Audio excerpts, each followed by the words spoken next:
Et c'est parti. Bonjour à toutes et à tous. J'ai le plaisir de faire ce profilement vôtre avec Jim Le Veilleur. Merci Jim, à toi de revenir. Bonjour, avec grand plaisir. Bonjour à Voilà. tous. Comment? Je Dis-moi. dis bonjour à tous et un grand merci pour ton invitation.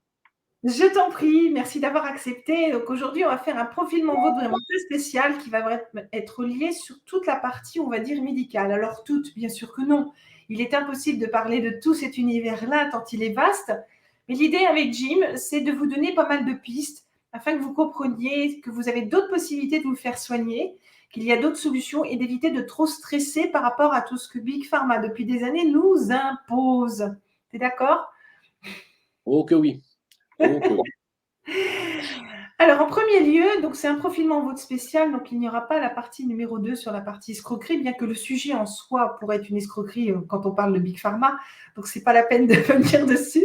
On va juste évoquer le comportemental au début de ce que j'ai collecté et relevé, et Jim me dira après s'il est OK ou pas, ce qu'il en pense, comment il voit les choses, et en seconde partie, nous allons découvrir l'univers de Jim dans le quantique, cette médecine quantique, et d'autres univers pour vous aider à creuser, à pister, à choisir, à trouver ce qui vous estimez nécessaire et bon de façon à pouvoir vous soigner autrement.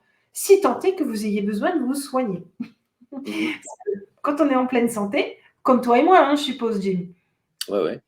Tu es en pleine Quelle nouvelle ordre, oui. santé. Donc voilà. J'ai remarqué que maintenant, tu as une moustache, tu as fait ta petite moustache.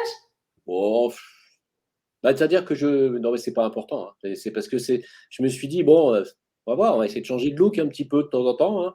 Et puis là, effectivement, avec l'âge, on s'aperçoit que ça blanchit, quoi. Donc, je vais enlever ça bientôt. Tu crois? Ça va Bon, me ça te change, ça te va bien aussi, ça te change. Ça c'est fait plus médecin, ça fait plus médecin. du sérieux, c'est ça, voilà. Je ne sais pas si c'est sérieux, mais tu sais, le côté médecin, ils ont souvent ça aussi. Donc, Ouais, ouais, pour faire, attendez, laissez-moi réfléchir. tu vois, on est vraiment dans le thème. C'est pour ça que je te dis non, on est dans le thème. Moi, je pensais à ça. Ah, Alors, les comportements que personnellement, j'ai relevés depuis pas mal de temps. Donc, on va commencer tout de suite par ceux qui sont pro médicaments et qui ne peuvent pas s'en détacher pour X et Y raison, qui ne hmm. sont parfois justifiés tout simplement parce que c'est leur seul moyen de vraiment se soigner ou de se guérir et qu'ils ne connaissent pas d'autres médecines. Donc là, clairement, Big Pharma ou pas, ils vont tracer, ils vont y aller. Ils auront beaucoup de mal à modifier leur posologie ou leur façon de se soigner pour basculer vers quelque chose qui serait certainement beaucoup plus sain pour eux, mais très probablement beaucoup plus difficile à mettre en place parce qu'il y aura une partie de sevrage, notamment, à mettre en place entre la bascule des deux types de soins qu'on peut avoir, à moins qu'on soit assez costaud, comme personnellement je l'ai fait, c'est-à-dire qu'on vire tout du jour au lendemain et on passe à autre chose. Quand j'ai eu certaines maladies, c'est ce que j'ai fait. C'est un petit peu compliqué, mais c'est tout à fait faisable. Donc ça, ces personnes-là, on va les exclure un tout petit peu, même si elles peuvent rentrer dans certains éléments que j'ai collectés et relevés. Et on va également exclure ceux qui sont complètement en phase avec Big Pharma, qui ne sont pas notre public de toute façon. Donc comme ça, le problème est réglé. Il n'y a pas de problème, c'est leur choix. C'est leur vie et nous, on a choisi autre chose. Beaucoup de gens depuis 2 ans ne veulent plus aller se faire soigner.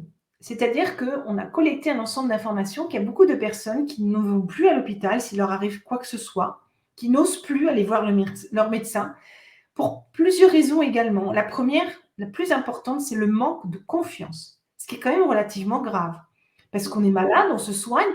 J'ai des clients qui me disaient, imaginez, on a un accident demain, on ne veut plus aller à l'hôpital, on n'a pas confiance, il pourrait nous picouser derrière notre dos, il pourrait nous donner du sang injecté, il pourrait ne pas respecter nos volontés, etc. etc. C'est un véritable stress qui s'est mis en place dans la tête d'énormément de gens, de dire, s'il m'arrive quelque chose demain, vers qui je peux me retourner. C'est vraiment une question majeure pour les personnes qui s'inquiètent concernant leur santé et leur devenir s'il devait arriver quelque chose. Et pareil pour aller voir le médecin, je parle d'un médecin dit traditionnel, hein, de type Big Pharma. Ce qui les rebute également, c'est que souvent, ils imposent le masque. Et ça aussi, beaucoup de gens en ont marre. Même encore aujourd'hui, hein, ça existe encore aujourd'hui. La peur aidant, donc vous êtes déjà malade, vous arrivez, vous ne savez pas à quel diagnostic vous allez te manger, et on vous rajoute derrière la possibilité de rajouter, de mettre le masque, pas vous pouvoir bien entendre ou bien s'exprimer pour certaines personnes, parce que c'est vrai que ça masque la voix, et de ne pas voir ce visage, les expressions du médecin pour vous dire les choses telles qu'elles sont. C'est quand même pas joubard, on va dire, pour garder un petit peu d'humour. Franchement, ça crée énormément de peur. Alors, les peurs viennent pour toute typologie de personnes, les mamans, les enfants. Alors là, c'est le plus inquiétant pour les petits-enfants. Ceci étant, je les ai toujours entendus dire, quoi qu'il arrive, les mamans qui s'inquiètent, quoi qu'il arrive, de toute façon, il faudra bien qu'on les emmène à l'hôpital ou qu'on fasse ce qu'il faut parce qu'on ne sait pas vers qui se retourner pour être bien soigné. C'est une véritable préoccupation. Il y a une véritable démission et un manque de confiance envers toute la partie médicale, que ce soit l'hôpital ou le médecin de campagne qu'on allait voir autrefois, qui souvent ont imposé la picouse en suivant le protocole, hein, simplement sans réfléchir. On n'avait pas ces vieux médecins de campagne d'autrefois qui réfléchissaient, qui avaient du discernement, qui n'hésitaient pas à nous donner des plantes pour nous soigner ou nous dire écoutez, c'est rien du tout, rentrez chez vous au bout de 2 jours, ça ira bien, c'est pas grand-chose. Systématiquement, il faut qu'il y ait des médicaments. Vous sortez obligatoirement avec une ordonnance. Un ordre de prendre des médicaments pour bien vous soigner. Souvent, ça ne sert à rien, Jim. Tu ne crois pas? Oui, je vais réagir après, non? Je te laisse finir et puis non? Si tu veux, tu peux réagir maintenant. Mais juste, je voulais terminer en parlant des erreurs médicales aussi, qui sont de plus en plus nombreuses. Du fait de dire que, par exemple, une personne meurt d'un cancer foudroyant sans aller chercher la cause réelle qu'il y a derrière, surtout ces derniers temps, hein, j'entends bien, ou des morts subites. C'est la nouvelle maladie qui vient d'arriver à tous âges. Alors là, c'est à tous âges, parce que moi, la mort subite, je la connaissais chez le nourrisson avant 4 mois. Non, là, c'est partout et dans tous les sens. L'hôpital était… Comment ? Je dis oui, absolument, ouais, complètement. Donc l'hôpital était quand même perçu comme un refuge autrefois. On était, il y a quelques années, hein, l'endroit où on pouvait vraiment se soigner, où on savait qu'il y avait une kyrielle de médecins de haut vol, plus ou moins selon l'hôpital, avec des spécificités. Aujourd'hui, c'est considéré comme un mouroir. On va vous mettre n'importe quoi. Et les gens préfèrent rester chez eux. Il y en a eu beaucoup qui sont morts chez eux pour ne pas aller se faire soigner par toutes ces médecines Big Pharma. Donc il va bien falloir qu'on mette quelque chose d'autre en place qui existe déjà. Hein. Il y a beaucoup de façons de se soigner autrement. Et c'est pour ça qu'on fait cette émission. Mais je pense qu'il va falloir informer un peu plus les gens pour diminuer cette peur et leur dire qu'il y a d'autres solutions. Je te laisse la parole. Alors, tu as soulevé beaucoup de points. Et est-ce que je peux parler sans langue de bois? Écoute, Profilement Vôtre, c'est fait pour ça. Tu es toi. Si je t'ai invité, c'est que j'apprécie tel que tu es. Alors, vas-y, sois toi. D'accord, donc je vais partir en roue libre, alors un petit peu. Alors, ce que tu as soulevé, c'est est-ce que les gens ont réellement compris que la France est le pays le plus corrompu au monde par Big Pharma? Je crois qu'il faut bien comprendre qu'il n'y a pas plus mafieux que le système de soins français. Il n'y a pas plus mafieux que le système médical français, y compris la formation des médecins, l'ordre des médecins. Il n'y a pas plus mafieux. Il faut bien comprendre. C'est le pays le plus corrompu. Il faut bien peser, je pèse le mot, c'est corrompu au monde. Voilà. C'est encore plus corrompu qu'aux États-Unis, la France. C'est une horreur. Il n'y a pas pire pays au monde pour parler de soins, de guérison et même, quelque part, même de médecine. C'est un pays qui est devenu une abomination à ce niveau-là. Ça fait des années maintenant que tout ce qui fonctionne au niveau traitement, je parle alternatif, hein, je ne parle pas des trucs chimiques qui nous vendent comme étant la panacée, et encore, il y en a qui retirent maintenant aussi parce qu'ils ont aussi une efficacité. Hein. Tout ce qui fonctionne a été retiré du marché. Que ce soit les isotropies placentaires, urinaires, on n'a plus le droit maintenant d'en demander. Avant, on pouvait. On ne peut plus en avoir. Ça fait une quinzaine d'années, je crois, un peu plus d'une quinzaine d'années que c'est interdit. Ils ont retiré depuis 3-4 ans les corsacoviennes à haute dilution en vente libre à plus de 50 000 cas. Pourquoi? Il paraît que c'est que du placebo. Pourquoi nous retire-t-il ce droit? Il faut aller voir un médecin homéopathe qui nous fait une ordonnance. Sinon, on n'a pas droit à cette homéopathie-là. Il faut le savoir. Aujourd'hui, ils retirent des trucs qui fonctionnent, même chimiques, ou même comme l'hydroxychloroquine, l'ivermectine, nous le retirent. Alors, même la vitamine D, ils nous l'ont supprimé, même le zinc, ils nous l'ont supprimé pendant la crise. Tout ce qui fonctionne en France est supprimé. Il faut le savoir. Et là, ils vont s'attaquer aux huiles essentielles, l'huile de lavande, entre autres. C'est un pays littéralement corrompu. Il faut comprendre ça, déjà à la base. Ensuite, la formation des médecins. C'est une mafia absolue. Et les médecins sont, ils sont formatés dans leur cursus universitaire médical. Ils sont formatés à une certaine compréhension de l'être humain qui, pour eux, n'est qu'un morceau de chair.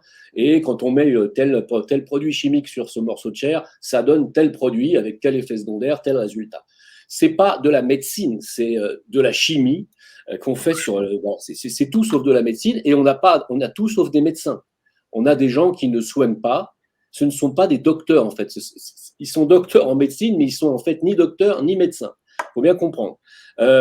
Et donc ces gens-là, aujourd'hui, on les a formatés à ne croire qu'en la chimie, c'est-à-dire qu'en médicaments, à ne croire qu'au vaccin, sans qu'ils aillent vérifier ce qu'il y a dedans. Moi, j'ai des médecins traitants que je connais, quand je leur ai dit, on peut parler du vaccin juste 2 minutes, un vaccin Covid, l'AstraZeneca, qu'ils ont d'ailleurs un petit peu mis en arrière pour laisser passer l'ARN messager, qui est encore beaucoup plus désastreux, et on va peut-être en parler plus tard. L'AstraZeneca, il y avait des tas de toubibs qui picousaient à tour de bras autour de moi, ne savaient même pas ce qu'il y avait dedans. Or, Pardon, si je puis me permettre, ce ne sont pas des vaccins, ils n'ont jamais été validés comme vaccins. Jamais. Bien sûr. En effet, à part suivre le Vidal ou je ne sais quel glossaire médicaux. Voilà. Ben justement, quand tu vas chercher dans le Vidal l'AstraZeneca, la composition de l'injection Covid AstraZeneca qui s'appelle maintenant Valzevria, je crois. Si tu regardes la composition, c'est quand même pas compliqué de comprendre que si tu t'injectes ça dans le sang, tu risques d'avoir un gros problème quand même. N'importe qui. Moi, j'ai connu des gens qui se sont fait picouser AstraZeneca. Ils m'ont dit ah non, moi j'ai confiance en la médecine. Je dis mais tu sais ce qu'il y a dedans ou pas? Non, je ne sais pas. Je lui dis mais attends, je vais te lire ce qu'il y a dedans. De l'adénome de chimpanzé génétiquement modifié cultivé dans des reins de nouveau-nés humains génétiquement modifiés. Avortés. C'est ça l'AstraZeneca. Si tu lis d'abord ce qu'il y a décrit, est-ce que tu te le mets dans le bide? Parce que moi, je ne le sais pas personnellement. Comment un docteur, un médecin peut dire venez vous faire injecter ça, c'est bien, ça va vous soigner, alors que c'est en phase d'expérience. C'est absolument monstrueux. Moi, j'ai jamais vu une corruption pareille, de toute façon. D'ailleurs, la preuve, c'est que les seuls vrais médecins qui ont dit la vérité, qui ont voulu soigner les gens, et qui sont les plus grandes instances et les plus grandes éminences grises de la France et même du monde, comme le professeur Raoult, Monsieur Perron, et même, d'ailleurs, j'en oublie un, c'est Fourtillon, hein, on les a, soit il y en a un qui a pris la camisole, l'autre il est au tribunal, et l'autre on essaie de le faire accuser pour faux usage de faux. C'est un pays de fous furieux, la France. Voilà. Donc, il faut bien comprendre ça. Et si demain, alors puisqu'on parle de médecine alternative, si demain quelqu'un a envie de se diriger vers une autre médecine en France, faites très attention, parce que si vous êtes dans un état, on va dire, déjà avancé au niveau de la gravité, si vous tombez sur un thérapeute qui fait, par exemple, qui pratique, je ne sais pas moi, pas un magnétiseur, mais un naturopathe ou quelqu'un qui pratique une autre type de thérapeutique, si vous lui claquez entre les pattes à lui, alors que ça fait des années que vous vous soignez avec la médecine alléopathique et que ça vous a empoisonné, que ça n'a pas marché, et que vous finissez par vous retrancher sur une médecine alternative pour essayer de vous sortir de votre problème, et qu'à ce moment-là, c'est là où vous allez avoir un problème, vous allez mourir, ça peut arriver, hein. Il suffit que vous ayez fait 2 ou 3 piqûres ARN messager, bonjour. Et ben c'est lui qui va être embêté, c'est lui le naturopathe qu'on va traiter de charlatan. Oui, c'est clair. J'ai connu, si voilà. Je puis me permettre, Jim, excuse-moi, j'ai connu l'introduction de la chiropraxie en France par une personne qui était un grand ami à moi, chiropracteur, et qui m'expliquait le parcours du combattant pour exercer ce type de métier et tous les métiers de type alternatif, comme tu le dis, que ce soit la médecine chinoise. Et la France a vraiment bloqué de chez bloqué. Alors, chiropraxie, ils ont réussi à sortir leur épingle du jeu. Est-ce qu'ils l'ont fait vraiment comme ils le souhaitaient? Je n'en suis pas certaine. Mais par contre, quand tu vois des médecins chinois, il y en a très peu. Quand tu vois d'autres façons de se soigner, j'évoquais souvent dans mes conférences que l'une des conférences scientifiques que j'ai fait, puisque j'ai fait pas mal de conférences scientifiques par rapport à mes travaux de recherche, parfois tu passes en keynote speaker, c'est-à-dire tu n'es pas tout à fait dans le thème de la conférence, mais tu interpelles les personnes, donc on t'invite. Et il y avait des grands pontes du monde entier qui soignaient totalement différemment de ce qu'on pouvait faire en France, sans effet secondaire et très rapidement, et je pense notamment au cancer. Tu te rends compte, depuis des années, on soigne différemment dans d'autres pays. Moi-même, j'ai été soignée différemment dans d'autres pays puisque j'ai vécu à l'étranger. Et on continue à berner le français, à dire qu'il n'y a que les trucs chimiques qui peuvent les aider. Mais bien sûr, tu sais que tu me parles de médecine chinoise qui comprend l'acupuncture. Tu sais même quelqu'un qui est diplômé de médecine chinoise en France n'a pas le droit de piquer. Oui. C'est considéré comme exercice illégal de la médecine en France. Il n'y a que les médecins qui sortent de la mafia de l'ordre des médecins français qui ont le droit d'entrer une aiguille dans un corps en France. Ouais. Un naturopathe n'a pas le droit, alors qu'en Allemagne, l'équivalent d'un naturopathe, qui est un Heilpraktiker, a parfaitement le droit de piquer. Mais en France, interdiction. Et pourtant, l'acupuncture, c'est une spécificité de la médecine chinoise. Comment est-ce qu'un médecin traditionnel alléopathe peut aller vous faire une séance de piqûre comment est-ce qu'il serait plus, lui, habilité à faire ça que quelqu'un qui sait vraiment ce que c'est que l'acupuncture? Eh bien, il n'y a que les médecins qui ont le droit de mettre même des aiguilles d'acupuncture dans un corps en France. C'est le pays le plus corrompu, je le répète encore une fois, mais c'est gravissime à quel degré, quoi. C'est un degré... voilà. Et donc, ce que tu me disais, c'était quoi déjà Non, je parlais des médecines. Non, mais je te laisse parler. Vas-y, c'est sur les médecines alternatives, sur les médecines qui sont. Tu vois, on a encore 1h15 à partager ensemble, donc je te laisse parler de toute cette partie de comportement que l'on évoquait au début, avant de parler de toi, ta spécificité et d'autres médecines. Mais si tu parles maintenant déjà d'autres médecines, je t'en prie. Moi, j'aime aussi tes petits chats derrière. Oui, bah là, il y a pas mal d'invités surprises. Non, mais tu me disais qu'il y a des façons plus rapides de soigner les cancers. Bon, ça, c'est le genre de truc, par exemple, tu peux pas le dire en France. Tu peux strictement pas le dire. Si tu arrives et que tu dis, voilà, je suis thérapeute, j'ai une nouvelle technique avec le quantique, avec n'importe quoi, hein, mais j'arrive à vous soigner les cancers ou à vous guérir du cancer en 3 mois, tu vas en prison immédiatement. Immédiatement. Si tu restes en vie. Hein? Si tu restes en vie. Oui, si tu restes en vie. Exactement. Donc, tu peux pas dire ça. Tu peux pas dire ça. Après, le cancer, il faut savoir, ça dépend de quelle approche on a du cancer. Eux, ils ont une approche. Bon, le cancer, c'est une cellule qui est partie, qui a été perturbée. Son cycle de reproduction est parti en vrille et elle s'est mise à produire dans tous les sens. Et donc, ça finit par faire des tumeurs. Bon. Pour eux, c'est ça. C'est une cellule qui a été déstructurée, qui est partie en cacahuète. Bon, très bien. Mais ils ne vont pas chercher la cause. Pourquoi la cellule est partie en cacahuète? Ce n'est pas une médecine causale. Donc, qu'est-ce qu'ils vont offrir à ça comme alternative? On va aller déchirer des chairs pour enlever toutes les parties tumorales, etc. Ou alors, on va donner de la chimie, c'est-à-dire des produits chimiques extrêmement violents qui vont détruire tout système immunitaire et tout ce qui se passe avec. Pour essayer de voir si éventuellement on ne peut pas arriver à détruire cette vilaine cellule qui est partie en vrille. Voilà l'approche de la médecine. Alors que dans les autres médecines, on ne voit pas du tout les choses comme ça. Par exemple, en médecine chinoise, on parle de 6 stades de la maladie. Tu vois, si je peux continuer? Oui. On parle de 6 stades de la maladie. Le premier stade, c'est un simple éternuement. Tu as avalé une poussière, tu éternues, c'est une réaction immunitaire normale. Le deuxième stade, c'est le deuxième stade, c'est plutôt le vomissement, la diarrhée, c'est déjà une réaction plus violente. Le troisième stade, c'est la chronicité, c'est-à-dire tous les 15 jours, tu fais une angine ou à chaque fois que c'est par exemple une allergie.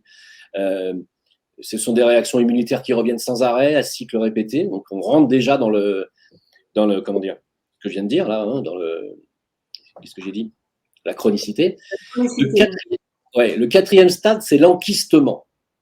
C'est-à-dire que le corps, le système immunitaire fonctionne d'une telle façon que quand il y a un intrus, il va créer une armée pour aller chasser cet intrus. C'est comme ça qu'il fonctionne.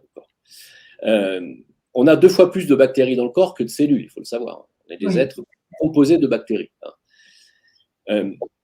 Quand le corps n'arrive pas à éliminer le germe qui vous a fait rentrer dans la phase de chronicité, parce que si vous êtes dans une phase de chronicité, c'est qu'il y a un germe qui tourne et que le système immunitaire n'arrive pas à éliminer.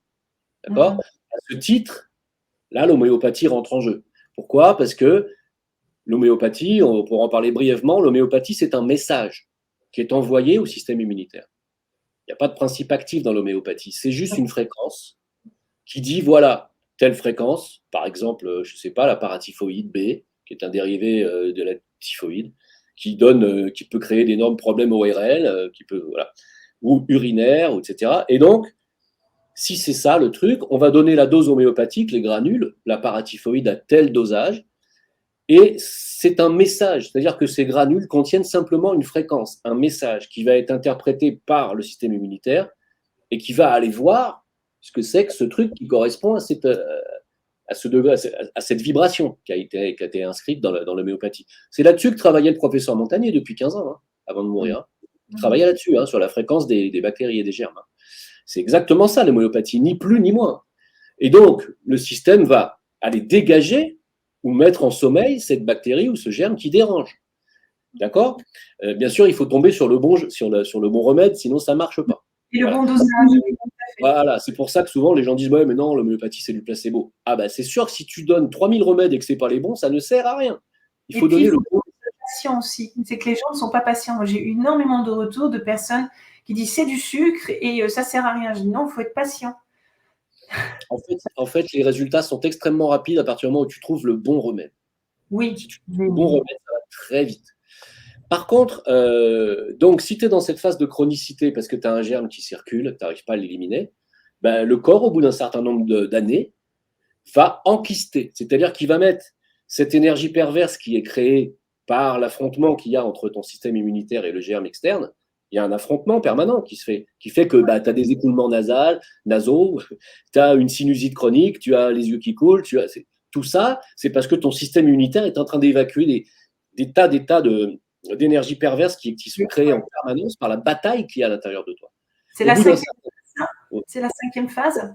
Non, là, on est en phase chronique, mais là, on va rentrer en quatrième phase, l'enquistement. Si le corps n'arrive toujours pas à éliminer cette énergie perverse, qu'est-ce qu'il fait ? Il met dans des boules, il fait des kystes.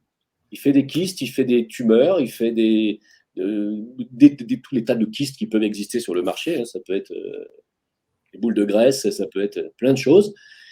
Et ensuite, là, on a la phase 5, parce que si la phase d'enquistement, si on ne prend toujours pas attention, si on se dit, tiens, c'est marrant, j'ai plein de petites excroissances de chair qui poussent, j'ai un kyste qui a poussé ici. Très souvent, on s'aperçoit que les kystes poussent sur les points d'acupuncture, comme par hasard. Oui, ça, je peux vous le dire, je suis témoin. Et donc, quand on ne fait toujours pas attention à ça, qu'on se fait simplement enlever les kystes, mais qu'on ne soigne pas la cause, on arrive en phase 5. Et la phase 5, c'est quoi ? C'est la maladie auto-immune. C'est le corps s'attaque lui-même parce qu'il ne sait plus quoi faire pour te faire comprendre qu'il y a quelque chose qui ne va pas. Et si on fait toujours rien, qu'on va voir son toubib et qu'on prend de la cortisone parce que c'est tout ce qu'ils savent faire, au bout d'un moment, qu'est-ce qu'on fait ? On passe en phase 6. Et la phase 6, c'est la déstructuration de la cellule, c'est-à-dire le cancer. Donc en médecine chinoise, quand tu es arrivé en phase 6, c'est que tu n'as pas fait attention à toutes les phases précédentes. Le but de la médecine chinoise, c'est de te faire repasser en phase 5, en phase 4, en phase 3. Ce qu'avait dit, ce qu'avait un peu expliqué ce professeur japonais dont j'ai oublié son nom, parce qu'en plus il est un peu long et compliqué, mais j'avais compris que c'était un grand ponte, ce monsieur-là. Alors, pour ceux que ça intéresse, sur mon blog, il y a la photo où j'ai une robe longue et tout un tas de monsieur autour. Donc, c'était des conférences scientifiques. Et même si elles se passent en France ou à l'étranger, ça reste de l'international, en fait. Et ce monsieur-là, je pourrais essayer de retrouver le nom. Je dois avoir la brochure quelque part quand j'ai apparu. Et c'est exactement ce qu'il expliquait. Et lui, en 4 semaines, c'était réglé, sans effet secondaire, sans rien du tout. Et quel que soit le cancer en question. Et il utilisait en plus des nanoparticules si c'était nécessaire, mais en tout cas, pas de médicaments, rien du tout, mais rien du tout de chez rien du tout. Et restructurait le corps et c'était fini, on n'y revenait plus. C'était un peu dans l'esprit de ce que tu dis, mais avec une approche peut-être un tout petit peu différente. Moi, ça m'avait bluffé. Et d'autres personnes parlaient au niveau des cardiopathies aussi. Attention, c'était bien avant les 2 années que l'on vient de suivre là, de subir plus exactement. Et vraiment, c'était bluffant. Pour nous, pour moi, français, c'était bluffant, bien que je me suis beaucoup fait soigner par la médecine chinoise depuis des années. Pas chinoise, asiatique, je dirais globalement. Ou à parallèle, ce qu'on appelle aussi la médecine parallèle. Et des guérisseurs africains également qui ont des particularités avec les plantes aussi. Beaucoup avec les plantes et parfois des des espèces d'incantations, ils te font répéter des textes, ils font des trucs particuliers, soit autour de ton lit, soit quelque chose comme ça. Et ça fonctionne. Tu connais ça? Alors, je voulais juste rebondir sur ce que tu venais de dire juste avant. Je vais partager un petit peu mon écran. Je vais te montrer. En fait, les cellules cancéreuses, on s'est aperçu quand on regarde, tu sais qu'une cellule est composée d'eau à 80%, Oui. et l'eau qui est dans la cellule, toutes les cellules saines, l'eau qui est à l'intérieur, quand si on les regarde au microscope et si on fait geler l'eau, on Oui. s'aperçoit qu'elles sont sous forme structurée, c'est-à-dire elles sont à forme. Je repartage l'écran, pardon. Elles Vas-y, sont, vas-y. voilà, elles sont comme ça en fait, si tu veux. Elles sont, tu vois, elles ont cette forme de flocon de neige. Ça, c'est de D'accord. l'eau structurée. Voilà, donc dans nos cellules saines, l'eau qui est à l'intérieur de la cellule a cette forme-là au niveau moléculaire. Hein. C'est une eau structurée. Alors que dans les cellules cancéreuses, l'eau est totalement déstructurée. C'est pour ça que une eau déstructurée, ça n'a plus du tout de forme géométrique. Hein, ça devient complètement. Voilà la différence. À droite, une eau Ah structurée, à oui. gauche, une eau déstructurée.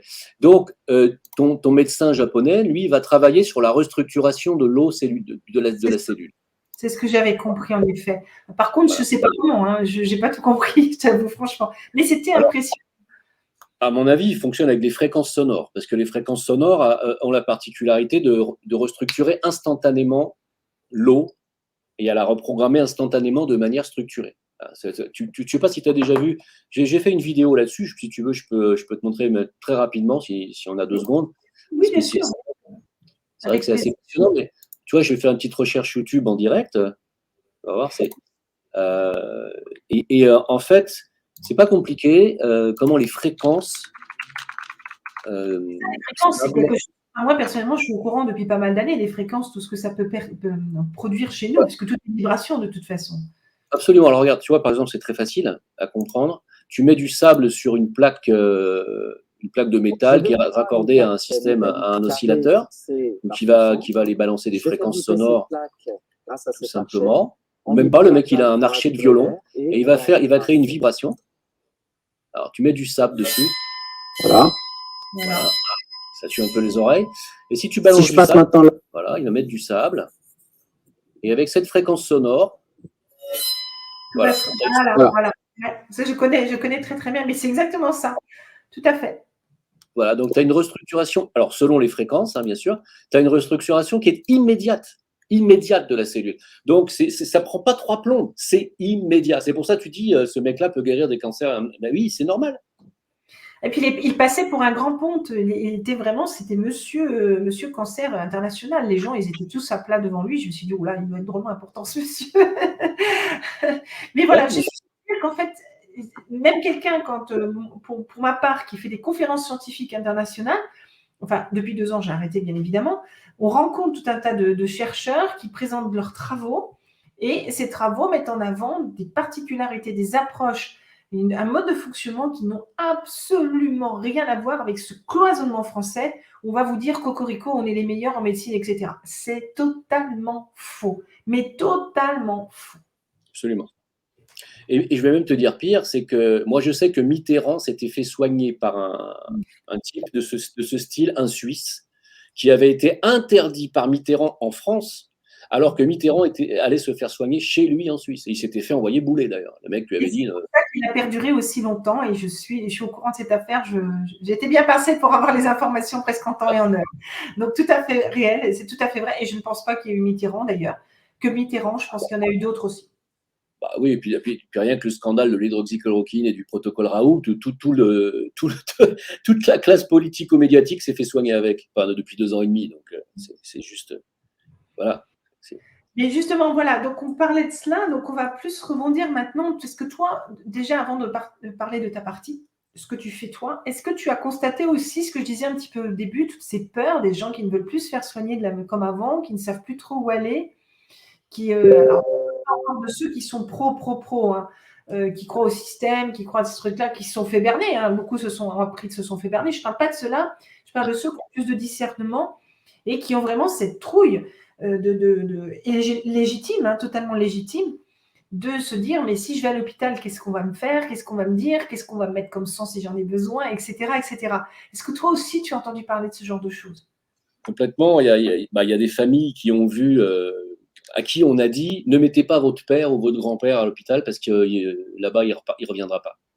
C'est-à-dire ah ouais, ouais, ouais. C'est-à-dire, ils savaient pertinemment, c'est les pompiers qui leur ont dit ça. Vaut mieux qu'ils restent à la maison parce que, ouais, vaut mieux qu'ils prennent ici de la vitamine C, de la vitamine D, du zinc. Essayez plutôt ça parce qu'il n'y avait rien d'autre à une époque en France. Il n'y avait pas de ivermectine, machin, que dalle.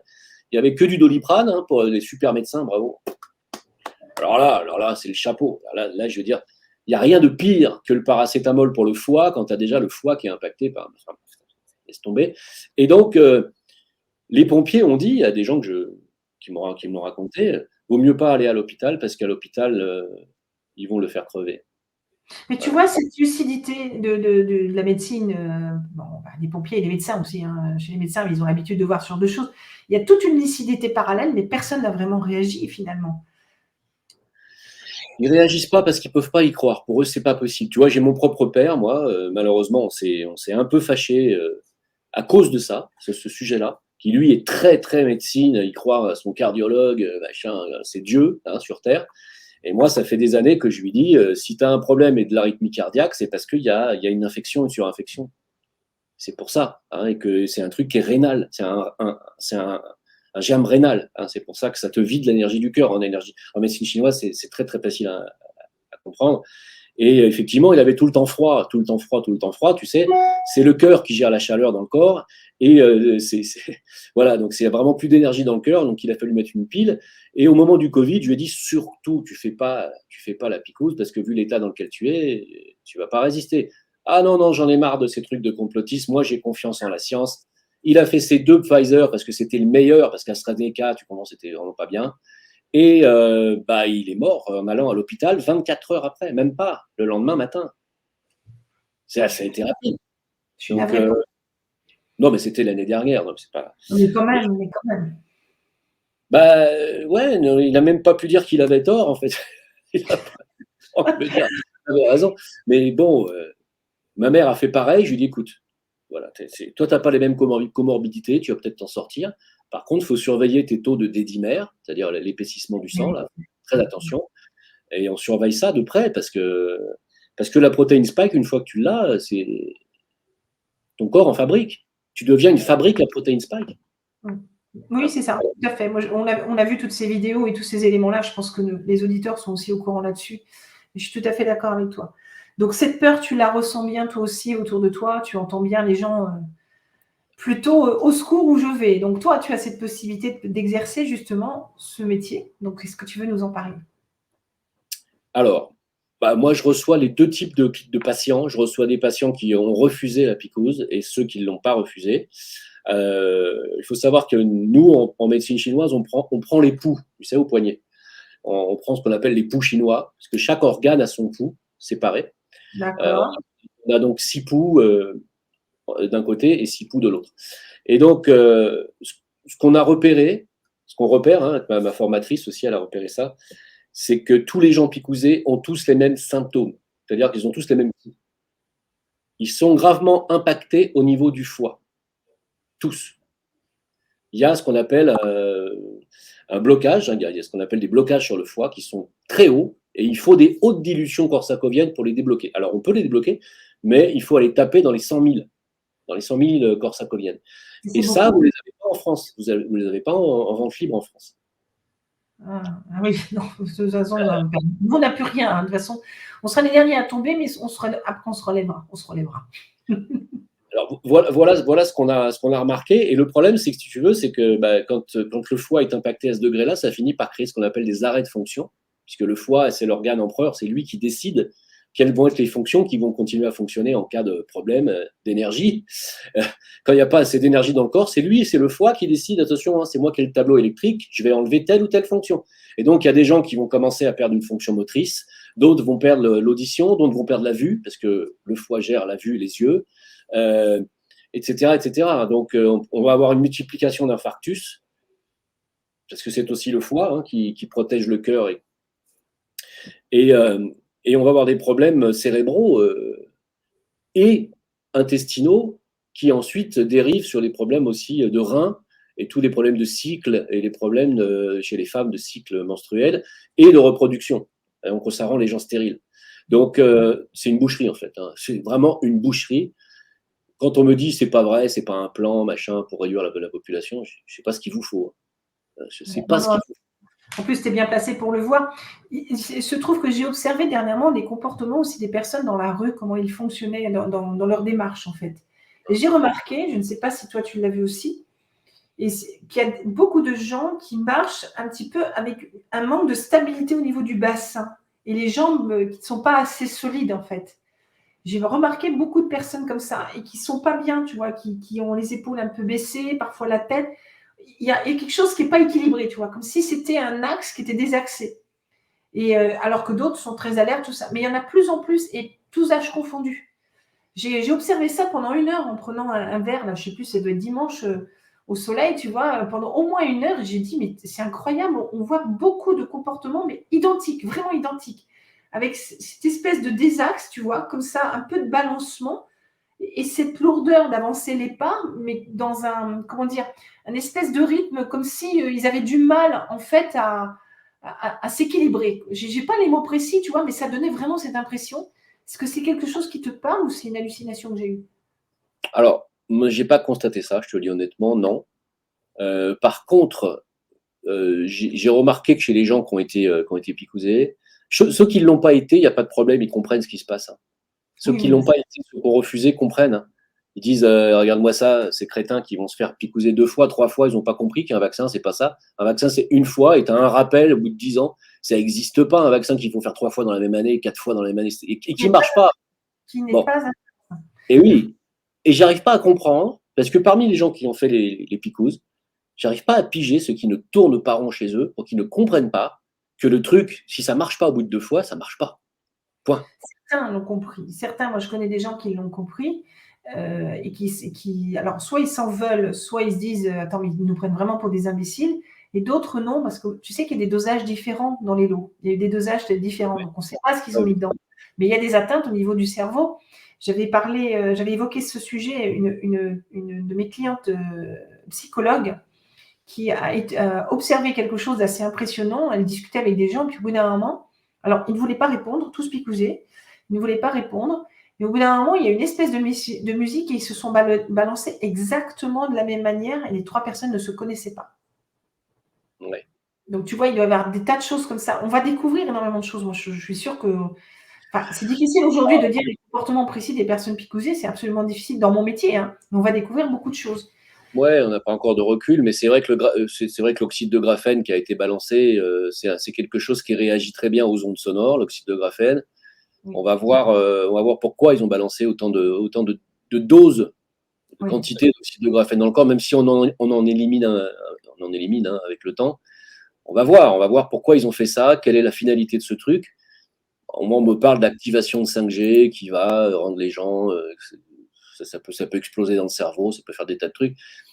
Oui, de toute façon, tout tient debout, hein. Tout tient parfaitement debout. Pourquoi avoir injecté de l'oxyde de graphène? Je veux dire, il n'y a rien de médical dans l'oxyde de graphène. Pas une thérapeutique, l'oxyde de graphène, me semble-t-il. Donc, il y a fatalement quelque chose de. Il y a un plan hostile dans l'injection de l'oxyde de graphène, c'est clair. C'est pas un plan de guérison. Maintenant, c'est vrai que j'ai remarqué que chez les picousés, il y a un truc qui est difficile pour eux à admettre, c'est qu'ils se sont fait bananer. Ça, ils ont beaucoup de mal avec ça. Beaucoup de mal à reconnaître. Et ils ont peur. Ils ont peur. Ils ont peur parce que quand on commence à leur parler des effets secondaires, de la surmortalité aujourd'hui qui a été enregistrée dans le premier semestre 2022, là, il y a une surmortalité dans les pays les plus vaccinés qui est assez phénoménale. C'est entre 20 et 40% supplémentaires de plus. Ouais, ouais.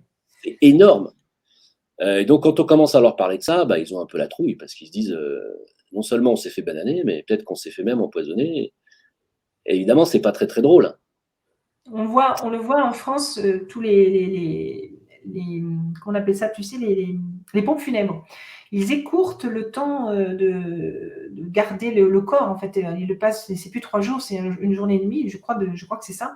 Et les fleuristes explosent au niveau des couronnes et mortuaires, enfin tout ce qui est lié aux fleurs mortuaires. Et les notaires n'en peuvent plus. Et donc aujourd'hui, il y a une offre de tout ce qu'il y a à vendre, tu sais, le bien immobilier, pardon, je cherche mes mots, désolé, tous les biens immobiliers qui est extrêmement faible par rapport à la demande, mais c'est en train de s'inverser. parce que les dossiers sont en train de se débloquer. Il y a beaucoup de maisons à vendre des suites de décès. Et c'est vrai que j'ai constaté aussi la peur de beaucoup de personnes et le déni même. Un déni de dire c'est pas possible que je me sois fait avoir. C'est pas possible que les entre guillemets complotistes, parce que nous ne sommes pas des complotistes, on a juste du discernement, on a tous réfléchi avec nos niveaux de conscience et de capacité, mais en tout cas on a réfléchi et ils sont dans une situation de se dire c'est pas possible qu'eux ils aient raison alors que toute la presse leur disait le contraire. J'ai une question à te poser, Jim. Quand tu as des personnes qui sont picousées que tu soignes, est-ce qu'il y a récidive beaucoup plus facilement? Est-ce que tu arrives à les soigner? Alors, j'ai remarqué un truc, c'est que ceux qui ont été picousés, souvent, ont déjà fait 2-3 Covid, et même parfois des Covid longs, ce qui n'est pas le cas des Covid? Covid Ah oui. Covid longs. Covid long, Oui. ça fait 6 mois. Ça, j'ai remarqué, ça.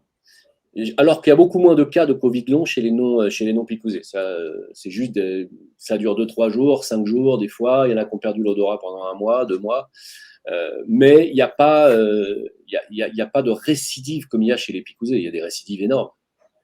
Chez les picousés, c'est beaucoup. Hein. Ils chopent en fait à cycle régulier. Oh, ils ont fait la 3e dose, paf, 2 semaines après, ils ont le Covid. C'est même pas 2 semaines, 1 semaine après. Ils se greffent d'autres pathologies, mais toi, quand tu les soignes après, quand ils ressortent de là, donc forcément ils vont mieux. Mais combien de temps ils tiennent? Est-ce qu'ils ont d'autres pathologies? Est-ce que tu as du recul là-dessus? Est-ce qu'on a essayé d'en sauver quelques-uns? C'est un peu ça, en fait, ma question. C'est-à-dire que si tu veux, ça va aller impacter le système immunitaire de manière durable, ces picouzes. Et le but est bien sûr de supprimer le système immunitaire sur le moyen terme, tu vois. Donc, s'ils font le 4e booster, le 5e, parce que je ne sais plus à combien de boosters on est, là, 5, s'ils font tout le cursus, ils ne vont pas avoir beaucoup de système immunitaire restant à la fin. Hein. On s'est aperçu que c'est 1%. Déjà de résister au 4e et 5e, je crois qu'on est à la 4e, mais je ne sais plus. Hein. Déjà de résister à la 4e, c'est déjà balèze, parce que dis donc, il y a beaucoup à la 3e, ils ont pas mal morflé, je trouve. Hein. C'est clair. Tu vas voir en Israël un petit peu l'hécatombe, ils n'en parlent pas, mais je ne te dis pas l'hécatombe chez les jeunes. C'est juste absolument incroyable. De ne pas en parler, c'est fou. Quoi. Et tu me posais une question par rapport à ce qu'on leur donnait. Nous, on leur donne en traitement. Alors, c'est simple, quelqu'un qui a le Covid, je veux dire, c'est pas compliqué. On a remarqué, hein, c'est que, en fait, en réalité, alors, est-ce qu'il y a un virus ou pas de virus? Moi, je ne veux pas rentrer là. Pour moi, il y a un virus qui a été créé en laboratoire. Le professeur Montagnier l'a isolé. Le professeur Raoult l'a isolé. Moi, ça me suffit. Pas besoin d'aller chercher si c'est vrai ou si c'est pas vrai. Je les crois, ces gens-là. Pour moi, il y a un virus. Maintenant, c'est comme le virus de la grippe. Tu sais, le virus de la grippe, c'est pas la peine de prendre d'antibiotiques avec le virus de la grippe, puisqu'on te dit c'est un virus, donc ça sert à rien de prendre d'antibiotiques puisque ça ne marche pas sur les virus. Les antibiotiques ne fonctionnent que sur les surinfections, pour empêcher les surinfections. Et le virus du Covid a créé beaucoup de surinfections, notamment pulmonaires et intestinales. C'est pour ça qu'il fallait donner une antibiothérapie, pour éviter que les poumons se retrouvent complètement surchargés. Nous, ce qu'on a remarqué, c'est que le Covid est principalement un dérèglement du biote intestinal. Je parle de la maladie.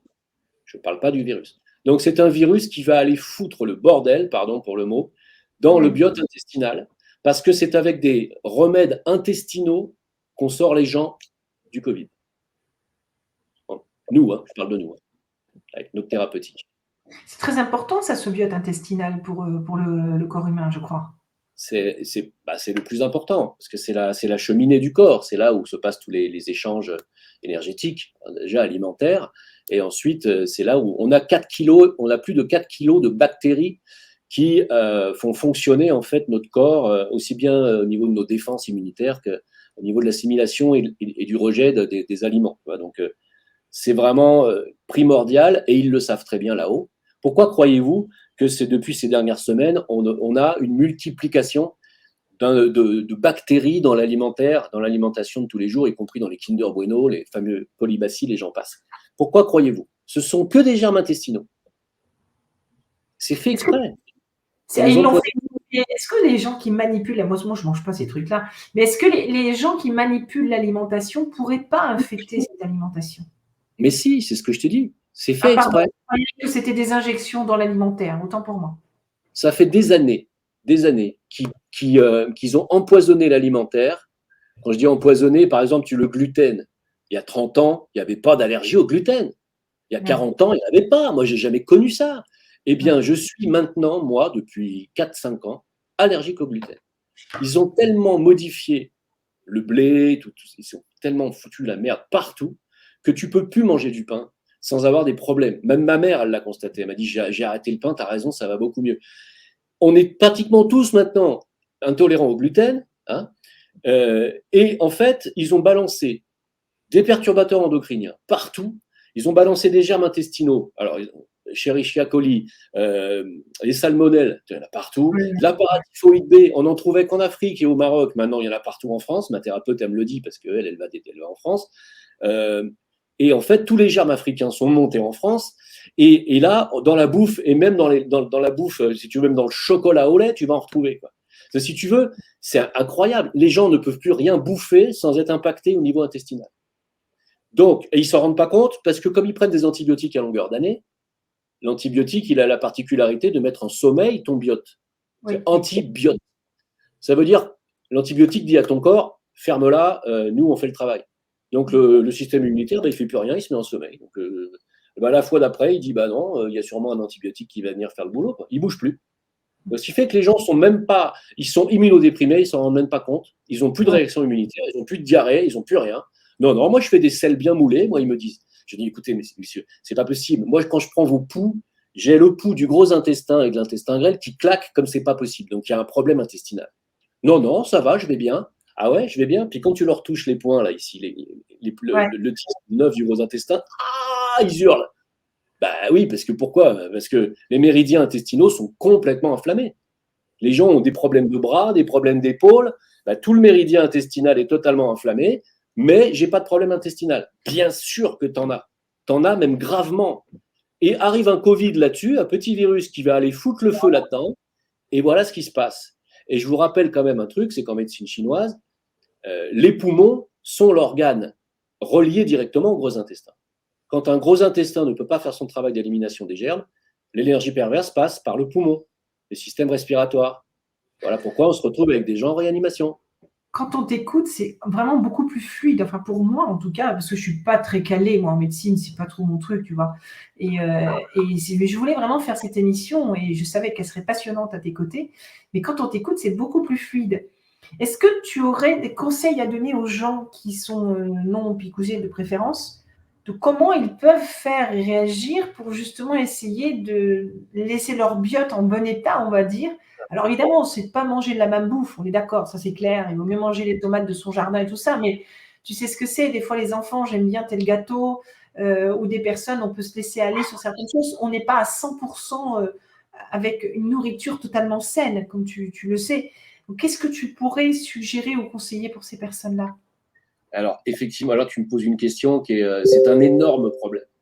Je suis désolée. C'est un immense problème parce que j'y suis moi-même confronté.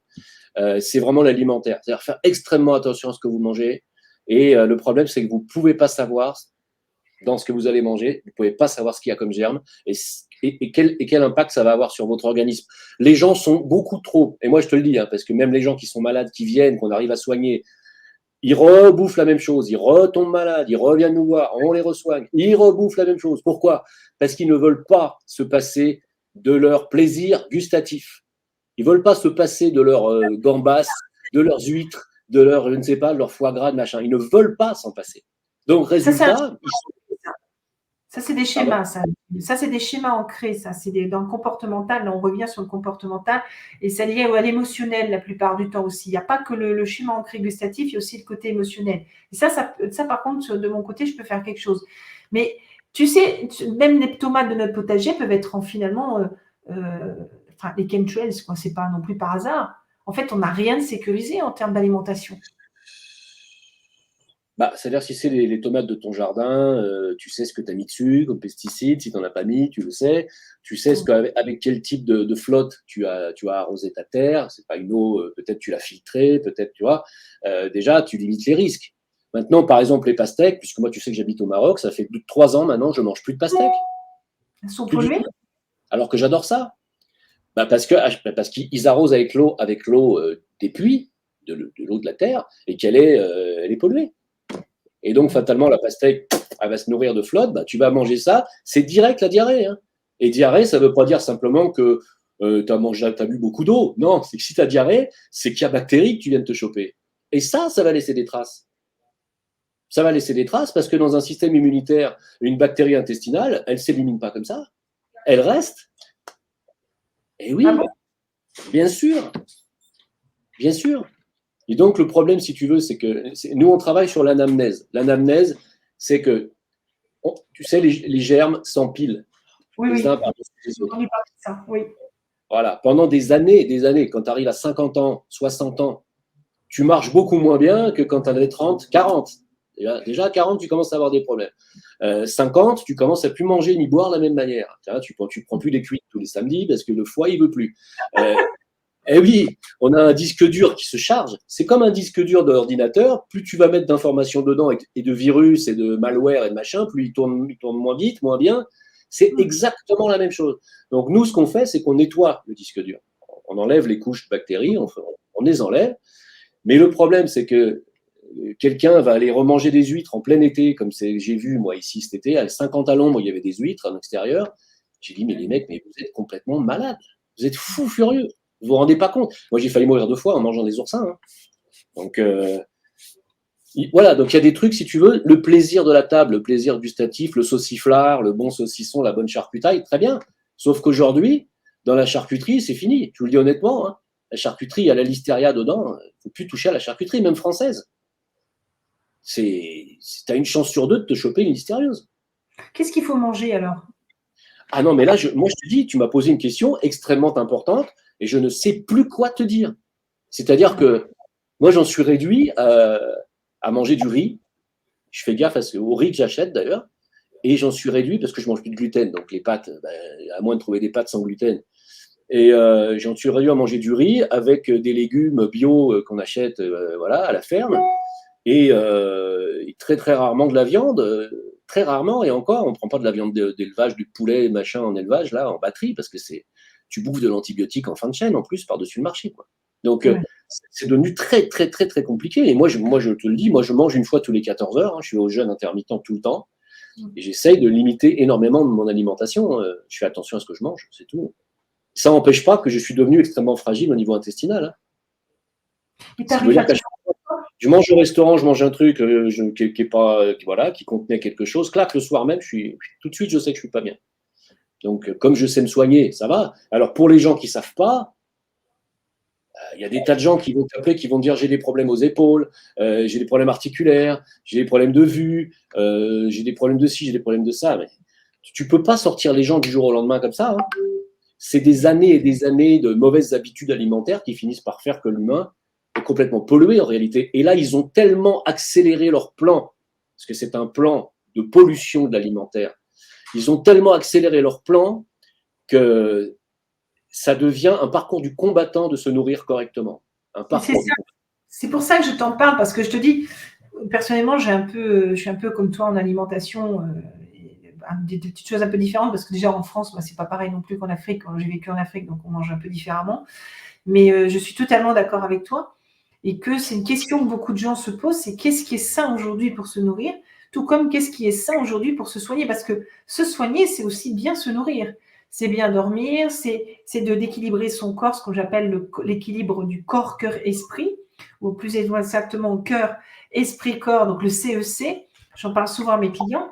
Et c'est de s'activer aussi, de s'activer son corps, d'éliminer d'une manière ou d'une autre, d'avoir un esprit relativement sain et le plus serein possible. Ça, c'est aussi des bonnes choses, parce que si on se tracasse, forcément, ça peut aussi impacter notre santé. Mais globalement, qu'est-ce qu'on peut faire pour essayer d'équilibrer entre la nourriture et les soins? Qu'est-ce que tu proposes pour des Français dans la myrdoum dans laquelle on est? Moi aussi, je me lâche dans ces mots-là. Parce qu'il y a quelques médecins chinois, mais qui se cachent. Il y a la chiro, l'ostéo. Il y a des gens, je connais quelqu'un, je ne sais pas si tu as entendu parler, je lis parce que j'ai du mal à le noter, la médecine des mains, le Jin Qing Jiu-Tsu. Je ne sais pas si tu connais. Non. On m'a parlé de ça aussi dernièrement. Enfin, tu vois, il y a plein de possibilités de se soigner autrement. On n'a pas vraiment beaucoup de guérisseurs africains. Il y a les massages. Moi aussi, j'ai goûté aux massages qui sont vraiment thérapeutiques, mais ils ne soignent probablement pas tout. Bref, on sait que ça passe forcément par l'alimentation, mais il y a d'autres choses. Qu'est-ce qu'on pourrait faire pour au moins, peut-être pas soigner, mais améliorer au maximum? Est-ce que tu as des conseils à nous donner? Déjà, moi, je pense qu'il faudrait faire une analyse. Tout le monde, passé un certain âge, hein, passé une quarantaine d'années, devrait faire déjà ou une fibroscopie, une colioscopie, pour voir un petit peu dans quel état sont vos intestins. Pour moi, c'est la base, ce que tout le monde devrait faire. Et éventuellement, même passer des analyses de sel et faire une analyse de biote intestinale pour voir un petit peu où vous en êtes par rapport à vos bactéries, s'il y a des bactéries pathogènes ou pas. C'est important parce qu'il y a des bactéries qui sont très embêtantes et il faut arriver à les réguler. Au niveau des œufs, tu sais, même l'histoire de manger bio, c'est pas une histoire de manger bio, hein. Même les œufs bio, tu en as 1 sur 2 aujourd'hui qui contient la paratyphoïde B. Oui, oui, le bio, j'ai jamais trop cru au bio, personnellement. Non, mais bio ou pas bio, hein. Tu en as 1 sur 2 qui contient la paratyphoïde B. Voilà. Tout ce qui est à base d'œufs, tu as une chance sur 2 de te choper une paratyphe. Alors tu vas me dire, ouais, mais quand c'est cuit, pareil. Quand c'est cuit, c'est pareil. La paratyphe, elle est active. Et si c'était poule à toi?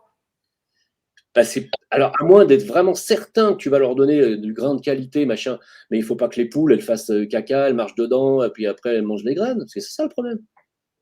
Bah non, Poule, ça se nettoie tout le temps, ça. Enfin, c'est pas propre, hein, une poule. Hein. Désolé. Non. non, je sais que c'est pas propre, mais globalement, tu entretiens les animaux, enfin bref, normalement. Et donc, tu parlais de bactéries embêtantes, j'ai noté ça. Quel type de bactéries sont vraiment embêtantes selon toi? Quelques-unes que tu pourrais nous. Alors, bah, déjà, le fameux colibacille, le colibacillinum, l'Escherichia coli, qui est un problème, qui revient souvent et qui finit par faire des perforations intestinales si on les laisse proliférer. Donc, tu peux même crever, hein, carrément, il faut le dire. L'Escherichia coli va aller perturber non seulement le fonctionnement des intestins, mais aussi du rein, et va aller créer tout un tas d'inflammations urinaires. Tout ce qui est cystite, machin, à 95%, c'est du Escherichia coli. Donc c'est pour ça il y a des gens qui ne comprennent pas. Tu vas voir un docteur et tu lui dis, docteur, j'ai des cystites à répétition. Lui, il va chercher dans le registre des germes rénaux, il va chercher dans les streptos, les staphylos, et les gonocoques, tu vois. Il ne va pas aller chercher dans les germes intestinaux. Or, on a dans les germes intestinaux les entérocoques. Par exemple, les entérocoques sont des germes qui vont aussi aller perturber le système rénal et qui peuvent aussi te filer des infections urinaires. Ouais. Donc, tu as le protéus. Tu as différentes sortes de protéus. Tu as vulgaris, morgani, mirabilis. Enfin, tu as beaucoup de protéus qui font partie du biote, hein, du biote intestinal, qui, pareil, s'ils se mettent à proliférer de trop, pour X raisons, d'ailleurs, Covid, entre parenthèses, le Covid fait proliférer les protéus. Et le protéus, c'est un germe du biote intestinal qui fait partie de ton biote, qui, une fois qu'il devient pathogène, va aller créer tout un tas de saloperies, de problèmes ORL. Hein. Protéus, entérocoque, tu as les paratyphoïdes, donc ça, c'est pas des germes intestinaux. Qu'est-ce que tu as d'autre? Il y en a plein, en fait. Ça ne me vient pas comme ça, mais il y en a une tartine. Là, les gonocoques, il y en a beaucoup. J'imagine, c'est juste d'essayer de faire le parallèle, en fait, qui est très important, c'est que souvent, en effet, en France, tu as mal aux reins, on va te donner le médicament pour les reins. Tu as mal aux yeux, on va te donner un truc pour les yeux. Mais ils ne vont pas chercher la cause qui est ailleurs. Et quand on est habitué à se soigner avec la médecine plutôt asiatique, voire même, moi je l'ai vu pour l'Afrique noire, et certainement ailleurs, hein, je n'ai que ces références-là, hein, je ne dis pas que ça n'existe pas ailleurs, eh bien, on va chercher la cause ailleurs. Si vous avez testé l'acupuncture, en effet, ou même la chiro, n'importe quoi, oh, j'ai mal au bas du dos et tout, on va chercher peut-être plus dans le rein, ou éventuellement au niveau du genou, je ne sais pas où. Bref, c'est jamais à l'endroit où vous avez mal. Et la première fois, c'est toujours surprenant, je vous ai dit que j'ai mal au dos, pourquoi vous allez là? C'est un peu ça. Et en fait, il n'y a pas du tout cette culture en France de comprendre se faire soigner totalement différemment et que les causes à effet ne sont pas liées à l'endroit où vous avez mal. L'endroit où vous avez mal, c'est l'incidence finale de la cause qu'il faut chercher et traiter. Exactement. Ben oui, c'est la médecine causale. C'est-à-dire que tu me parles de problème de bas du dos. Le bas du dos, c'est vraiment intestinal, hein. C'est les intestins, le bas du dos. C'est à 99% un problème d'intestin. Tous les problèmes de bas du dos. On dit les reins, tu sais que les reins ne sont pas dans le bas du dos. Les reins sont juste en dessous. Là, ici, ils sont en dessous de la cage thoracique qui est derrière. Ils sont ici, les reins. Ils sont planqués derrière la cage thoracique. Ils ne sont pas là. Tout ce qui est dorsal, enfin tout ce qui est la région iliaque, sacro-iliaque, etc., n'a rien à voir avec les reins. C'est complètement intestinal. C'est les intestins qui sont derrière. Et s'ils sont inflammés, miasmés, ça va passer à travers la paroi intestinale et ça va aller polluer quoi? Ça va aller polluer le muscle qui est juste derrière et qui est le psoas. Le psoas, c'est le muscle qui raccorde les jambes au buste et qui est raccroché aux vertèbres. Tous les gens qui ont des problèmes de bas du dos, c'est des problèmes d'inflammation du psoas à cause d'inflammation intestinale. Ni plus ni moins. Ben, je le sais, puisque moi, j'ai failli finir sur une chaise roulante. Si j'avais écouté mon docteur, il m'aurait enlevé la prostate, la vessie, tout ce qui va avec. Je ne sais même pas ce que j'aurais. Il m'aurait peut-être laissé les jambes, je ne sais pas. Donc, ah non, mais c'est des furieux. Hein. C'est des furieux. Ils voulaient me ressouder les vertèbres, mais j'avais rien aux vertèbres. Regarde le nombre de personnes qui se sont fait, tu sais, les hernies discales. Bien ça, sûr. c'est un truc de folie, ça. C'est un truc. Le nombre de gens, ah non, je me fais opérer d'une hernie. Mais non, il ne faut pas faire ça. Non. Il faut d'abord essayer d'autres médecines. Moi, je vous dis, tout ce qui est problème de bas du dos, c'est les intestins. Voilà. Si vous avez un disque vertébral qui est enflammé, c'est possible. Il est enflammé parce qu'il y a inflammation intestinale. Cherchez la cause, toujours. La cause. Dans le proactif et le préventif, un peu comme dans notre métier, c'est exactement pareil. Des profilers, il faut toujours chercher en amont, de chercher ailleurs où il y a des éléments, la face qui est visible n'a rien à voir avec la face cachée. C'est pareil. Il y a un truc que les gens peuvent faire, je les invite à faire, c'est aller chercher sur Google, je pense que vous allez réussir à trouver l'information, en médecine chinoise, quelles sont les fonctions qui sont gérées par les organes. Tu vois, par exemple, le foie gère la vue, les yeux, donc tout ce qui est glaucome, tout ce qui est problème de vue, tout ce qui est problème de circulation oculaire, du nerf oculaire, etc. Tout ça, c'est le foie. Tout ce qui est musculaire, tendineux, c'est le foie qui gère. D'accord? Par exemple. Hein. Ensuite, aller chercher le rein. Le rein, il va aller gérer tout ce qui est ORL. Le rein gère l'ORL. C'est-à-dire tout ce qui est dentaire, tout ce qui est sinusite, tout ce qui est problème larynx, etc. C'est le rein. Le rein gère l'ouïe et les oreilles. Hein. Donc, si vous avez un problème de surdité, d'acouphènes, les reins. Le rein, c'est quoi? C'est la peur. Si vous avez des acouphènes, c'est que vous avez une grande peur. Allez régler votre problème de peur. Si vous avez un problème de vue, parce que c'est le foie et vous avez la colère, c'est la colère le foie. Allez régler votre problème de colère, etc., etc. Si vous avez de la toux continuelle, le poumon, c'est la tristesse. Allez régler votre problème de tristesse. Il y a certainement quelque chose qui vous a fait de la peine et vous n'arrivez pas à éliminer, etc., etc. Il y a toujours une cause émotionnelle. N'oublions pas qu'on est des êtres avant tout. Avant d'être des êtres de chair, on est des êtres sentants et de sentiments et d'émotions. Et on a un corps émotionnel qui est beaucoup plus puissant que le corps physique. Et c'est surtout le corps qui prend le plus de place et qui nous pose le plus de problèmes. Ce n'est pas notre corps physique, c'est le corps émotionnel. Donc, quand tu ne prends pas conscience de ça, bah, c'est que tu es juste un docteur. Alors, parce que les docteurs, ils ne prennent pas ça en considération. Ah oui. Hein. Moi, je vous invite vraiment. C'est parce que ça me fait rebondir sur mon métier et notamment les ostéopathes, puisque souvent en coaching, quand les clients ne se sentent pas très très bien ou qu'on a débloqué quelque chose, je les invite souvent à aller voir quelqu'un pour masser ou débloquer les muscles, les tensions, parce que le corps garde tout en mémoire. Le corps ne ment jamais, comme on dit toujours. Et il m'est arrivé en coaching d'avoir des clients qui m'ont dit « Tiens, j'ai plus mal ici, j'ai plus mal là, etc. » parce qu'on a débloqué tout simplement la situation. Est-ce qu'il est guéri? Ça, je n'oserais pas le dire puisque ça ne fait pas partie de mon domaine. Donc, je n'hésite pas à leur dire d'aller quand même consulter. Mais certainement qu'ils le sont. Je ne sais pas, je n'ai pas eu de retour en fait, honnêtement. Mais le lien, voilà, je parlais tout à l'heure de l'équilibre corps, esprit, cœur ou cœur, esprit, corps, comme tu veux. Bah, on est exactement là-dessus. Bien sûr. c'est un immense plaisir. Est-ce que tu as quelque chose à ajouter avant de conclure, si tu veux bien? Oui, je voulais ajouter que une fois que le tissu, une fois que, si tu veux, le mal, entre cette énergie perverse, s'est incrusté dans le corps et qu'il y a production de tumeurs et production d'excroissance, et qu'il faut passer sur le bistouri, il faut passer au bistouri, bah, il faut passer au bistouri. Il ne faut pas oublier qu'on a aussi besoin de cette médecine-là. On ne pourrait pas non plus la dénigrer à 200%. Si on a besoin d'une ablation de quelque chose, il faut le faire. Ça, voilà, il ne faut pas non plus dénigrer. Il ne faut pas oublier que ce sont de très très bons mécaniciens. Oui, oui, j'aime beaucoup ce mot-là. C'est exactement ça. J'aime beaucoup, oui. Ils travaillent sur le véhicule physique, donc c'est des mécaniciens. Hein, ils sont très très bons dans la mécanique, il ne faut pas non plus leur enlever ce mérite.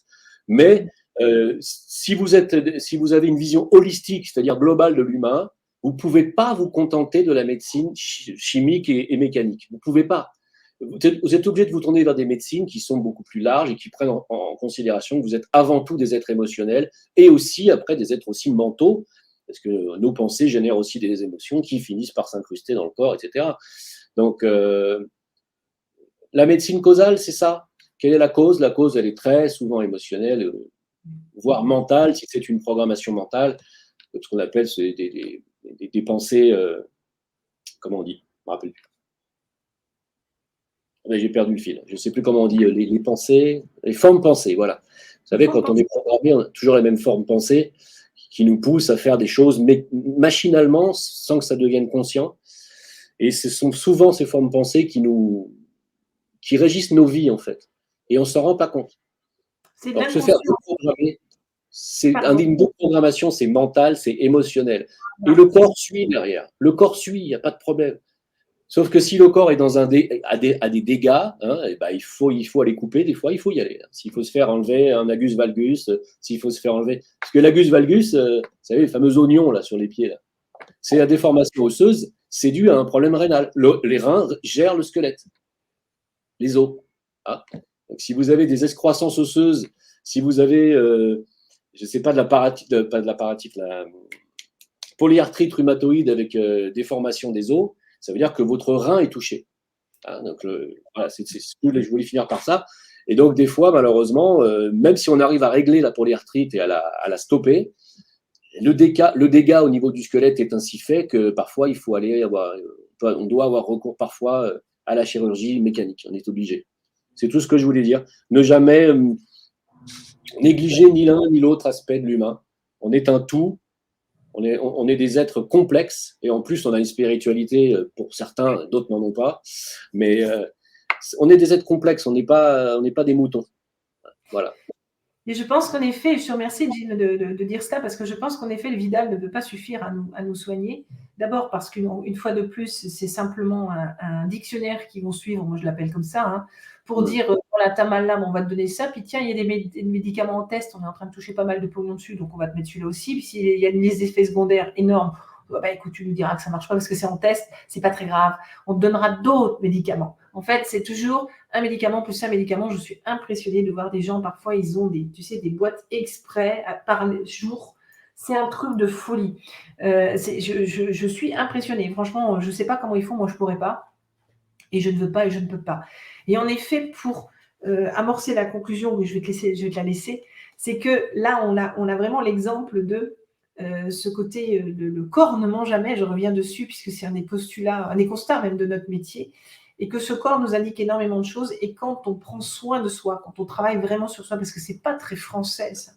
Le français, il va partir en vacances, il va s'acheter une télé, une voiture et je sais pas quoi, mais investir sur lui pour se dire c'est moi mon capital, je vais prendre soin de moi, eh bien c'est tout un ensemble de choses qu'on doit prendre soin de soi et à commencer en effet par tout ce qui est émotionnel, tout ce qui est lié à nos schémas durant notre enfance qu'on nous a inculqué déjà, la culture de famille, dans le ventre de notre mère, tout ce qu'on nous a inculqué à l'école, tout ce qu'on nous a inculqué dans le monde de l'entreprise, tout ce qu'on nous inculque dans la matrice et ainsi de suite, qui a forcément un impact sur notre santé. Forcément, d'entretenir son corps d'une certaine manière, c'est pas de dire à tout le monde on doit boire 3 litres d'eau par jour, on doit faire tant d'heures de sport, etc. C'est en fonction de chaque personne. On est tous différents, comme l'a dit Jean, comme je vous le dis aussi souvent. On est tous les deux d'accord là-dessus. C'est pour ça que je savais qu'on pouvait faire cette émission ensemble sur ce sujet. Je t'en remercie infiniment, Jim, et je te laisse le mot de la fin. Je te remercie, écoute, de ton invitation. J'espère que ça aura plu à tes auditeurs.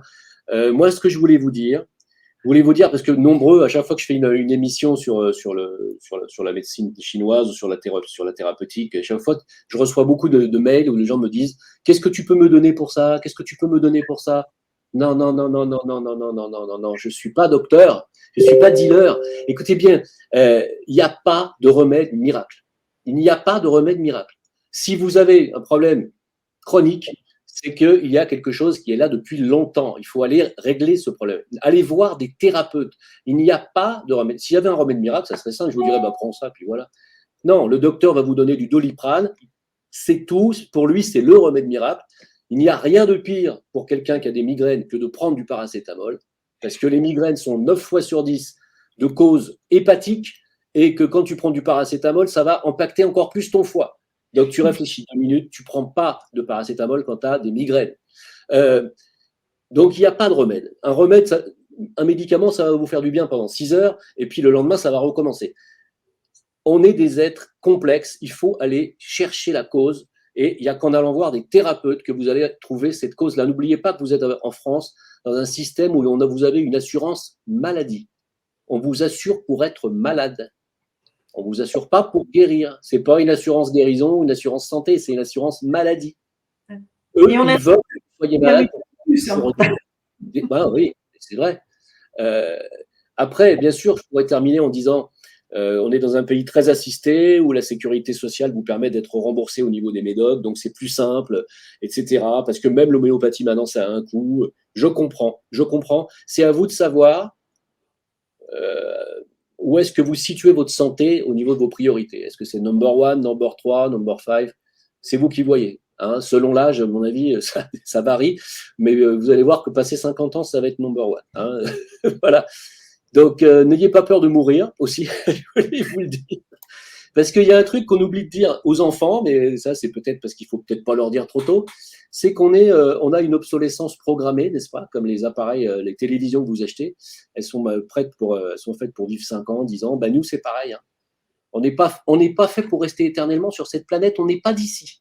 On est d'ailleurs. Donc, je vous le dis, votre corps, ce n'est pas vous. Alors, ça ne veut pas dire qu'il faut le dénigrer. Prenez soin de votre véhicule. Mais vous êtes autre chose que ça, et vous vivez ailleurs, et vous vivrez et vous continuerez à vivre ailleurs. Voilà, n'oubliez pas. Merci Jim. Alors, ce que je voulais dire, c'est qu'en effet, il y a des tas de gens, des professionnels pour prendre soin de vos émotions, de ça. Il n'y a pas que les thérapeutes, parce que je connais quand même pas mal de thérapeutes qui se mettent thérapeutes, mais plus pour se soigner eux que leur clientèle. Ça, faut le dire aussi quand même, parce que j'en connais pas mal. Et les coachs, moi, je sais que j'ai mis une casquette coaching parce qu'on me l'a donné, mais je ne sais pas si je suis coach. En tout cas, les résultats sont là. Et il y a d'autres personnes, en effet, en qui vous avez confiance. C'est ça qui est important, et d'avoir les résultats. Ça, c'est le premier point. Et le deuxième point, pour rebondir sur ce que tu disais sur le fait d'investir sur se soigner. Quand on se soigne, et j'en suis, ça fait des années que je me soigne comme ça, parce que moi, la carte vitale, je ne sais même pas où elle est. Je l'ai virée il y a longtemps. Quand on se soigne ainsi, c'est un amortissement à court et moyen et long terme, parce qu'en fait, vous allez beaucoup moins voir un chiro, un ostéo, un acupuncteur, un médecin chinois, n'importe quoi, que d'aller voir un médecin. C'est beaucoup plus efficace, beaucoup plus rapide, et ça avance mieux comme ça. Surtout si vous prenez soin de vous émotionnellement. Et on va rebondir en effet sur la conscience et l'âme également. Pour finir, Jim, c'était un immense plaisir. On fera ça. Hein. Je suis sûre que les auditeurs vont apprécier. Et je te dis à très très bientôt. Merci à toi. Et puis garde ta barbichette, après tout, ça fait bien. Ça fait chèvre. Voilà, je te remercie beaucoup. Je te laisse couper puisque c'est toi qui as pris la main. Et puis je vous dis à tous un prochain Profilement Vôtre. À bientôt, portez-vous bien. Au revoir.